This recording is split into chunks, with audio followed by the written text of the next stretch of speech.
How about that Missouri offense? Hey, hope you're having a good Saturday here. Shane, this was Shane's idea. And look who's decided to not show up to the party. Come on, Shane. Hope everybody having a good Friday night. Into Saturday, Texas A&M whipping some ass, Georgia whipping some ass, as expected. And then we got us this Oklahoma, Mizzou. I'm calling it a rock fight. Oklahoma looked awful first quarter. They looked unstoppable in the second quarter. So anybody's guess what it's going to look like in the second half. We can see you. Thank you, Liquid. I never do know. And that's sometimes, like right now, I don't even care. If you can't hear me, you can't see me. It's probably better. Save your eardrums. Save your eyes. Boomer. You sound sick. You sound sick. Oh, Miss Braxton. Was out late last night. Drinking. Nashville. You know how it goes. What else? OU's getting killed in the playoffs. Yeah, if they play like this on offense, I don't know how they're going to score. Now, I don't know how people are going to score on them, though. First 1 to 14 is probably going to win every playoff game. Mike, we dominated Oklahoma for all but 4 minutes. Story of the season. That's about right. Shut up, Cousin Shane. What's up, buddy? Oh, buddy. Brent Venables, Coach of the Year. Get the hell out of here with it. I'm closer to firing him after watching that first half than I am to giving him Coach of the Year. Well, at least a coordinator, right? I mean, I would argue that Arbuckle is this close to being back to DoorDash, you know? They don't like running the football at Oklahoma, apparently, do they? No. And these play calling, if it's not a trick play, now if you want a trick play, Arbuckle's your guy. But if you want strategic football on the offense, I just don't know. I'm looking at this time of possession, Mike.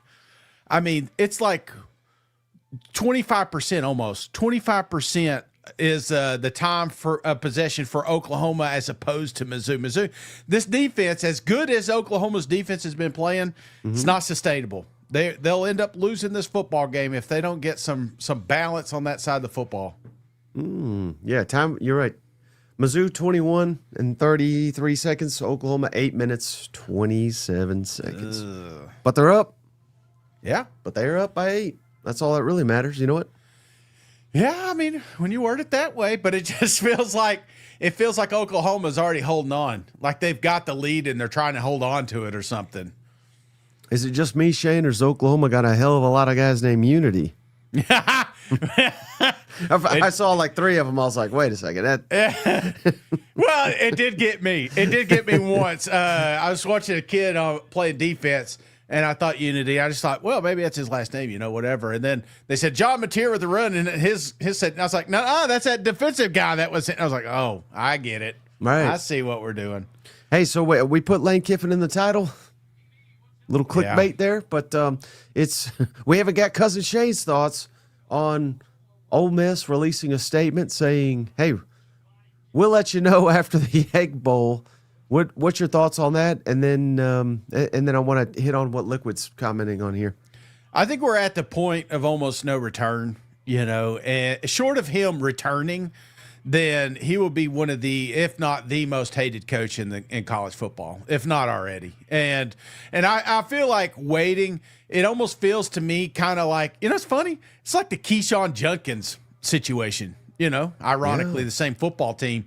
And we're trying to see if he's holding out for money. And then we got all pissed off and we're back in lane about the NIL and the free agency, he liked to call it. But then he's doing the exact same thing. So maybe that trickled down from the leader.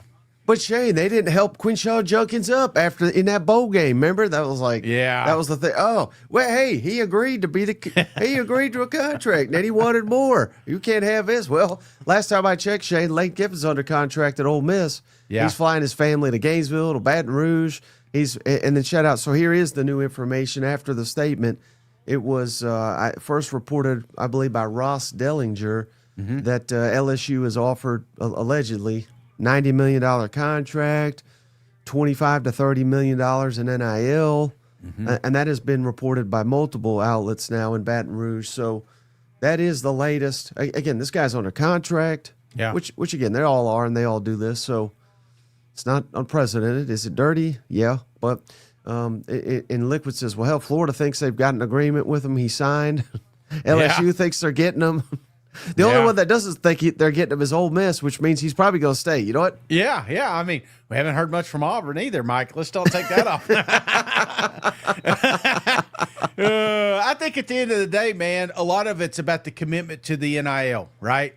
I feel like if Ole Miss can come close to that, there's a real shot he stays there, because ultimately that's what it is. You're going to have to outbid for players. And if Ole Miss can't do that, well, then you're going to have the same arguments that we had prior to that LSU game. You remember? He constantly harassed us and reminded us that Brian Kelly has the most expensive defensive backfield in the country, you know? And if we can't compete with that, then, yeah, I think Lane Kiffin would go. Right, but, I mean, how often does Ole Miss get outbid on, you know, it seems like they're giving him all the players he wants. Yeah. Apparently not enough, you know. I mean, I that's just what my personal opinion, you know. Lane didn't text me this weekend, but I imagine if he did, that's exactly what he'd say. So I don't think he's going to be texting me anytime soon after I flamed his ass on Fine Bob. You know what? Be sure to check that out, guys. That was an awesome show. It's always nice when it's at the end, you know. You can kind of get away with a few more things. Yeah, I think, you know, the censors are taking a nap back there. It was dark and gloomy. Shout out those two guys in the background. I mean, it was nasty out. I'm surprised there was anybody there to see my dumb ass, but yeah, that was fun for sure. No, at the end of the day, though, if gun to your head, Mike, what do you think? How do you think this plays out? You know what I still maintain. Yeah, and this is a complete guess. I literally have no idea. Right. I think what's going to happen is he's going to realize if he does not commit to Ole Miss, he's not coaching this team in the playoff. If he hasn't realized that already, and I bet he stays at Ole Miss. How about that? Because he's going to want to see this. I mean, this team could legitimately win the national championship. I know. How could you walk away from that? I mean, he'd be a fool. How many opportunities are you going to get? He may never get another one. Yeah. Now, he may do it annually. If he goes to LSU and he's got Texas money to spend down there, you know what I mean? So I'm not saying LSU is a bad job or Florida's a bad job or whatever, but he'll win big down there at all of them. But I just don't know. Now, where it really gets ugly, Shane, is if they lose this Egg Bowl. Yeah. He may not be welcome back. You know what? Yeah, no, because he's going to be viewed as the reason why the distractions and all that. That's when it's really going to heat up. And you wonder why we burned couches. A lot of people are saying, Shane, why didn't you warn us? I mean, literally, we threw mustard bottles. We threw golf balls. And that was several years after the fact. So, yeah, I feel like you see exactly where we're coming from. Lane Kiffin has not grown up. Lane Kiffin is exactly the child that we've always known him to be, yet he's so damn good at developing quarterbacks and building football teams. So he's always going to be wanted, right? Right. But he ain't going to be wanted in Oxford if this thing goes wrong. You know, I feel like that would be the game I couldn't wait to join. And we probably want to sit on the last row of the upper deck so no shit can be thrown on us, Mike. You know. Hey, shout out Thorcade, watching SEC Mike smiling on KSR with lips of an angel playing in the background was better than watching this game. Yeah, so if you missed that, after Feinbaum, I was on KSR. They're at the bar. Shane, they broke out these cameras. They're like, let's do a rapid reaction to this basketball game. And I thought they were kidding until they broke out the damn cameras, and they made me get on camera there. So it was pretty wild. KSR boys, yeah. They're about as rowdy as that damn mascot driving that four-wheeler, ain't he? Hey, I don't know if you realize this or if you know or if the audience is aware, Shane. Yeah. Next season, of course, Ole Miss and LSU, they're rivals, so they are play annually. Yeah. Do you know where the game's played next season? Oxford. So if Lane Kiffin's the LSU coach, He's going to be bringing his team back to Oxford. I mean, that'd be awesome. More dangerous. More dangerous than anything, don't you think? I mean, even when he came back to Tennessee, there was time. This is going to be on a. They're going to have to triple up security for that game, and I mean, I'm kind of kidding, but not really. Yeah. Oh no, absolutely. And I it will be intense. It'll be loud. It'll be rowdy. But I think it will be multiplied based on what happens here the next few weeks, right? You know, if like you said, if they lose in the Egg Bowl, they're out. They're probably not making the college football playoffs. And to have this team right here at the doorstep, and don't get me wrong, Mississippi State's a great football team, right? Doesn't look like it on win-loss column, but they could play some football, Mike. There's been a lot of close games they've been in, and you better believe they're going to give everything they got for this one. And with all the distractions going on, shoo-wee, buddy. I feel like if they win, they're in a bowl game too, so they got motivation. Yes, there's so much riding on this one. So, oh, Mike. Ooh, there may be extra security needed at this game. You know, we're not gonna need any security, Shane. Where's that? That's old in Tuscaloosa, because we got our guy Steven up. Oh, thank you, cuz. Always showing up for Roll them Tide. boys in Tuscaloosa. It's Steven up. Roll Tide. Or I should have said, if we need security, let's reach out to Steven Up, because he's got our back, Shane. Shout out Steven Up. He gifted Joel C. I hope I said that right. Joel C. Welcome to the family. And then we had, how about this one, Shane? We had, is Mateer better without Arbuckle? Yes. Better without? How do we know? I've never seen him in a non-Arbuckle. Because I would imagine any coordinator, even Dr. Shin coming off the sideline, would establish some sort of rushing attack, right? Except for my quarterback. I mean, how panicked is Dr. Shin watching his project run around with the football? And that's the only form of running that we have in this game. I'm really worried about Oklahoma, right? I want them to succeed. I want them to make the college football playoffs. But you play like this, Mike, there's just no way. You're not getting out. You're not getting past the first round, you know? So there's got to be something. And I know the running backs are hurt and shit, but there's got to be ways that you can help John Mateer out here. It feels like they're just putting it all on his shoulders right now. You're going to have to win by a shutout maybe in the playoffs. You know what? It's like the defense has got to win. Then I saw Bo Prabula, which shout out to his doctor getting him back out there, had that fumble. I was like, oh, man, this defense is going to win this thing. So did you hear what they said about him on the broadcast with his broken or dislocated ankle? They said the doctor was able to, I don't know the terminology, dislocate to relocate or whatever, like essentially put it back in he snapped it back into place on the field. Damn. And it never broke. So I mean, I didn't know that was humanly possible, but they said that's why he's able to play, because so shout out that doctor literally on the field corrected it and helped the healing process. Like Mel Gibson popping that shoulder back in. Lethal Weapon, you know. Oh, Dave. And then Hunter Curtis, shout out. I was trying to keep your comment up there, but he says, always showed up from Oklahoma, Hunter Curtis. Hey, you know who's always showed up for us, Shane? Who's that? I went down to Tennessee. Hell Legend yes. Distillery. I finally got my peanut butter. So I'm going to be popping that here soon. Yeah, I did a little artwork yesterday. Went up to Tennessee, hung out with my boys and girls up there. Fantastic.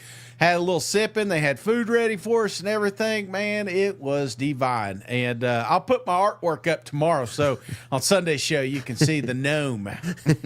Hey, shout out Joel C. Shade. He says, hey, I root for two teams, Georgia Tech and whatever SEC teams play in Georgia any given week. Great show, guys. Appreciate you. Welcome. Yes. Good old fashioned clean. Hey, that's next week. I'm watching. I think Gunner just threw a pick. So Charlotte, man, they're back in it. Just kidding. A&M had their backups in the second quarter, so I know it's Sanford, but that's what you want to see, right? I said that's damn mission accomplished right there. Get the starters out after the first quarter. You know, it's funny. I was watching this game, and it was like 3-0, and all of a sudden it flashed up at the bottom, 0-21. I thought to myself, what time did they start that game? I was like, oh, it's the same time they started this one. Hey, we got another legend in here, The Shane. legend, Cousin JR, has done it again. Thank you, cuz. JR, he gifted Mr. J game. Mr. J, Welcome to the family. family. What are your thoughts on this game, man? What do you think? I mean, going into the second half, I feel like Oklahoma's barely hanging on right now. Really? Yeah. I know. I get they eliminated Hardy and Roberts there for a second, but that something about that fast tempo offense right there before the half. Oklahoma doesn't have that, and I'm afraid that whatever team does get up by multiple scores, it's completely over.